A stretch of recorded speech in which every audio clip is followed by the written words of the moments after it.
مفتی طارق مسعود special. ایک بات ذہن میں رکھیں، مجھے بہت ضروری پہنچنا ہے فوری۔ میں یہ سوال کا جواب دے کے انتہائی اسپیڈ کے ساتھ بھاگوں گا، کائنڈلی مصافحہ نہ کریں، بہت ٹائم لگ جائے گا۔ اب بعض دفعہ کوئی بندہ آتا ہے نا کہ مجھے ٹائم دے دیں، میں سیلفی لوں گا، تو میں کہتا ہوں ٹائم نہیں ہے، وہ کہتے ہیں یار ایک بندے کے لیے ٹائم نہیں ہے، تو بھائی پتہ ہے ایک بندہ نہیں ہے، جب ایک کو دیے تو پھر لائن لگے گی، تو وہ مطلب ہوتا ہے، تو اس لیے اسپیڈ کے ساتھ نکلنا ہے۔ مولوی صاحب میری 4 شادیاں ہو گئی ہیں اور پہلی کا انتقال ہو گیا، اب گلے لگو یار، کدھر ہے یہ بندہ، یار بندہ کہاں ہے؟ تو کیا میں ایک اور کر سکتا ہوں؟ بھائی ایک اور کر لے، لیکن اس نیت سے نہیں کہ پھر دوسری کو ماروں گا، پھر تیسری کروں گا، پھر تیسری کو ماروں گا، پھر ایک اور کروں گا، پھر چوتھی کو ماروں گا، ایک اور کروں گا۔ اگر قدرت کی طرف سے یہ پیکج ملا ہوا ہے آپ کو کہ جیسے جیسے کرتے جا رہے ہیں پرانی والی مرتی جا رہی ہیں، پھر قدرت کی طرف سے اللہ سب کو زندگی دے، لیکن اگر یہ قدرت کی طرف سے ایسا پیکج ہے تو کرتے جاؤ کرتے جاؤ کرتے، ایک وقت میں 4 رکھ سکتے ہیں، سمجھتے ہو کہ نہیں سمجھتے؟ تو ایک بیوی اگر خدا نہ خواستہ مر گئی، اللہ کسی کی بیوی نہ مارے، یہ تو میں مذاق کر رہا ہوں، جب مرتی ہے تو پتہ چلتا ہے آدمی کا، دن میں تارے نظر آ جاتے ہیں۔ نئی نئی عورتوں کا جن کو شوق ہوتا ہے نا، یہ 4 دن کا ہوتا ہے، لگتی پرانی والی ہی اچھی ہے، حقیقت بتاؤں آپ کو میں، جس نے ٹائم گزارا ہوتا ہے۔ مرد کی فطرت یہ بری فطرت ہے کہ بچہ ہمیشہ اپنا اچھا لگے گا، بیوی ہمیشہ دوسرے کی اچھی لگے گی اس کو۔ اپنا بچہ کیسا کالا کلوٹا، ناک بہہ رہی ہے، آڑا ترچھا، پھر بھی دل کرتا ہے اس کو اپنی بچی بھی، اپنا بچہ بھی۔ اور بیوی اپنی کتنی خوبصورت ہو، دوسرا کوئی کلوٹی لے کے گھوم رہا ہو، وہ اچھی لگتی ہے۔ یہ مرد کی غلط فطرت ہے۔ وجہ کیا ہے؟ جو چیز نہیں ہوتی اس کی قدر نہیں ہوتی، اس کی قدر، جو چیز ہوتی ہے اس کی قدر نہیں ہوتی۔ تو کئی لوگ ہم جانتے ہیں بیوی سے نفرت تھی، طلاق دے دی، دوبارہ شادی کی، اب ان کو یاد کون آ رہا ہے؟ پرانی والی یاد آ رہی۔ تو یہ جو نہیں ہوتی ہے نا 4-6 دن میں، یہ بھی کیا بن جاتی ہے؟ یہ بھی پرانی بن جاتی ہے۔ تو یہ 4-6 دن کی بات ہوتی ہے، تو وہ پرانی جو ہے نا اس کی قدر کرو، کوشش کرو، 4 اگر ہیں تو دعا کرو اللہ ان 4 کو زندہ رکھے۔ یہ نہ کہو وہ ایک ابا کی بیوی مر گئی نا، ایک آدمی کے ابا کی یعنی اماں مر گئی، تو ابا نے ایک اور شادی کر لی، اس کی نہیں مری تھی، اس نے ہوتے ہوئے دوسری شادی کر لی۔ تو ابا نے بولا کم بخت تو نے دوسری کیوں کی ہے؟ اس نے کہا ابا آپ نے بھی تو کی ہے۔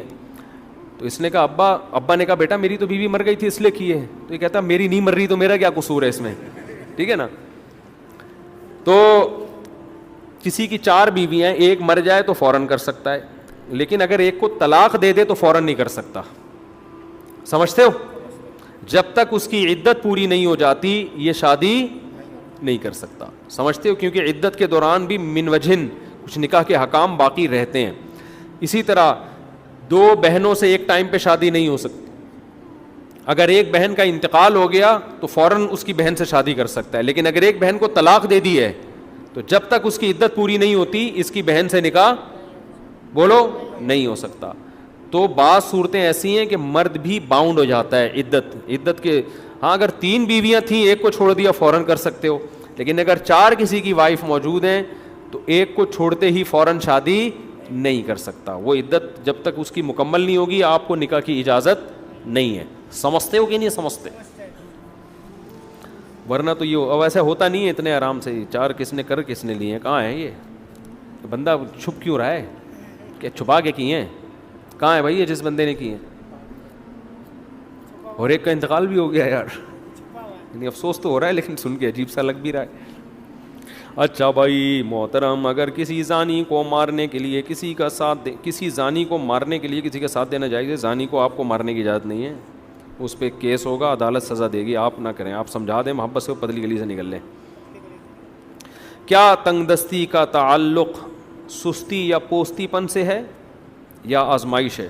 دونوں سے ہے۔ کبھی اللہ کی طرف سے ہوتا ہے، آپ پوری محنت کر لو اللہ رزق کے دروازے نہیں کھولتا، اور کبھی آپ کچھ بھی نہیں کر رہے ہوتے رزق برس رہا ہوتا ہے آپ کے اوپر۔ بڑے بڑے پوستی ہم نے دیکھے ہیں، نوٹ گننے کا ٹائم نہیں ہے ان کے پاس، تو اللہ کی طرف سے ہے یہ۔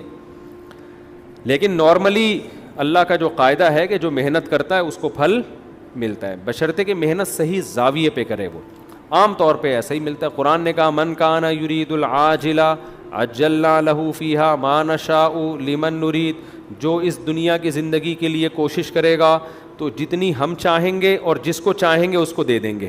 تو پتہ چلا کہ کوشش پہ بھی دنیا ملتی ہے، لیکن کتنی ملتی ہے؟ جتنی اللہ چاہتا ہے اور جس کو اللہ چاہتا ہے. تو سب کو ملے گا بھی نہیں اور اتنا بھی نہیں جتنا آپ چاہتے ہیں. عین ممکن ہے آپ کی چاہت سے زیادہ مل جائے اور عین ممکن ہے آپ کی چاہت کے برابر مل جائے, عین ممکن ہے آپ کی چاہت سے کم مل جائے. رزق کا تعلق بہت زیادہ تقدیر سے ہے, بہت زیادہ. تو ہمیں حکم ہے محنت کرنا ہے. تو فائدہ یہ ہوگا محنت کا کہ محنت کرنے کے بعد اگر رزق نہیں ملا تو صبر کا ثواب ملے گا. پوستی پن میں زندگی گزارے تو پھر اگر رزق نہیں ملا تو اس پر ثواب بھی نہیں ملے گا, الٹا گناہ بھی ہوگا سست بننے کا. کام کرنے کا دل نہیں چاہتا, ہر وقت سستی پوستی پن رہتا ہے, گھر میں غربت بھی ہے, دماغ بھی نہیں چلتا. دیکھو کام کرنے کا دل, بعض دفعہ میں نے پچھلے ہفتے بیان کیا تھا کہ میڈیکلی کوئی باڈی میں پرابلم ہوتی ہے, نیند پوری نہیں ہو رہی, کوئی ٹینشنیں ہیں, تو جب آدمی خوش نہیں ہوتا نا, دل گلستاں تھا تو ہر شے سے ٹپکتی تھی بہار, دل بیاباں ہو گیا عالم بیاباں ہو گیا. جب دل خوش نہیں ہوتا تو آدمی ہر چیز میں ٹینشن دیتا بھی ہے اور ٹینشن لیتا بھی ہے. تو سب سے پہلے تو صحت کا خیال کریں, ٹائم پہ سویا کریں, نیند پوری ہونی چاہیے, فٹ فاٹ آدمی یہ نشے وشے کی ساری چیزیں چھوڑ دیں. دوسرا, پھر بعض دفعہ دل اس لیے بھی نہیں لگتا, آدمی کام ایسا کر رہا ہوتا ہے جو اس کو مشکل لگ رہا ہوتا ہے. مشکل کام میں کبھی بھی انسان کا دل نہیں لگتا. کام ہمیشہ آسان سے شروع کیا کریں. دیکھو طلبہ کا اس پڑھائی کا دل کرتا ہے کیا؟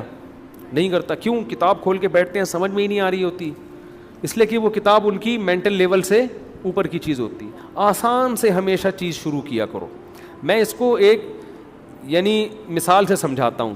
جاگنگ کا دل اگر نہیں کرتا نا, اب آپ نے پہلے دن یہ تکڑ تکڑ دوڑنا شروع کر دیا تو اور دل ختم ہو جائے گا آپ کا. اتنی ٹینشن ہوگی آدمی کا, کیا مصیبت پہ مفتی صاحب نے لگا دیا, چھوڑو یار گھر بیٹھو انجوائے کرو لائف. او بھائی آپ نے ایسا کام کیا جو آپ کے لیے بہت مشکل تھا, تو وہ کام کرتے جو آسان تھا نا, تو آپ کو دوڑنے کی ضرورت کیا تھی؟ آپ چل لیتے یار, جا کے چلنا بھی مشکل لگ رہا ہے تو تھوڑا چل لو. آپ پارک جاؤ, تھوڑا کیا کر لو, ایک چکر لگا لو بس, واک. ایک چکر تو آسان ہوتا ہے نا, ایک چکر واکنگ کا لگا دیا آپ نے, ڈیلی کرنی ہے ایک چکر واکنگ, تھوڑا سا اسٹیمنا بڑھ جائے گا. آئندہ کیا کر لیا, 2 چکر, پھر 3 چکر, پھر جب 7-8 چکر واکنگ کے ہو گئے تو پھر اب آپ نے کیا ہلکا ہلکا دوڑنا ہے. تو پورا پارک کا چکر میں جاگنگ مشکل ہے تو یار آدھا چکر دوڑ لو یار. تو آسان سے جب آپ مشکل کی طرف جاتے ہیں تو دل بھی لگتا ہے, مزہ بھی آتا ہے. پھر جب آدھا چکر, پھر تھوڑے دنوں بعد 1 چکر, پھر ایسا چکر کہ کتے آگے اور آپ پیچھے, پھر ایسا مزہ آئے گا. پڑھائی کا بھی ایسا ہے بھائی, جتنا پڑھا جو سمجھ میں آ رہا ہے نا, آسان کتاب لو. آپ نے انگلش سیکھنی ہے, آپ مشکل کتاب سے شروع نہ کرو, آپ بالکل A for apple B for balloon سے شروع کرو. آپ B سے بغیرت اور C سے K سے کمینہ, معذرت کے ساتھ آج کل تو یہ چل رہا ہے یوٹیوب پہ. تو بہت آسان سے شروع کرو آپ, تو آہستہ آہستہ آپ کو آنا شروع ہو جائے گا. پھر جب آنا شروع ہوتا ہے نا کوئی چیز, تو مزہ آنا شروع ہو جاتا ہے. ہمارے ہاں اسکولوں میں پڑھاتے ہی نہیں ہیں, اگلی کلاسوں میں میٹرک تک طلبہ پہنچ جاتے ہیں, پھر وہ کتابیں دیکھ کے پریشان ہوتے ہیں, یار یہ کون پڑھے گا, ایک لفظ سمجھ میں نہیں آ رہا ہوتا ان کے, تو وہ بالکل ہی مایوس ہو جاتے ہیں.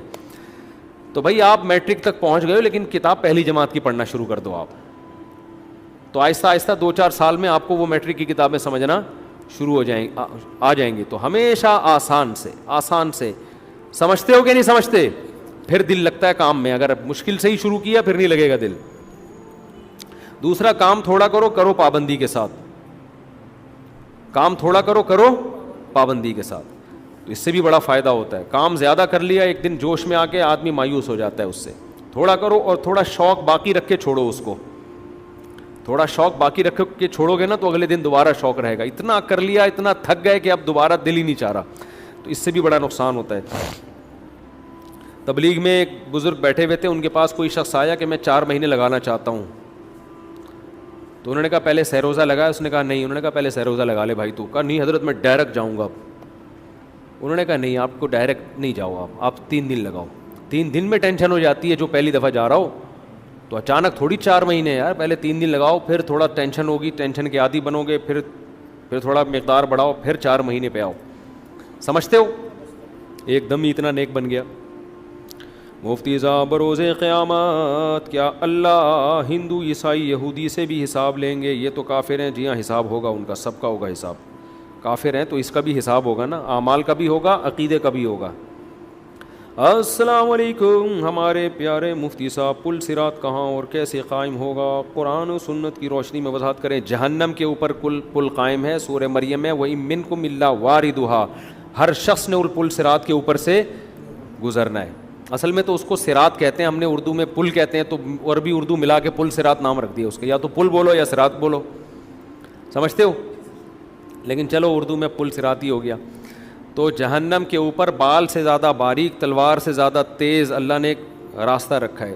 جو دنیا میں سیدھے راستے سے جتنی اسپیڈ سے چلا ہوگا وہ اصل میں سیدھا راستہ ہے جس کو اللہ نے ایک شکل دے دی ہے۔ تو دنیا میں جو جتنی اسپیڈ سے چلا ہوگا آخرت میں بھی اتنی اسپیڈ سے چلے گا اس کے اوپر۔ اللہ تعالی ہم سب کو عافیت کے ساتھ گزارے اس سے۔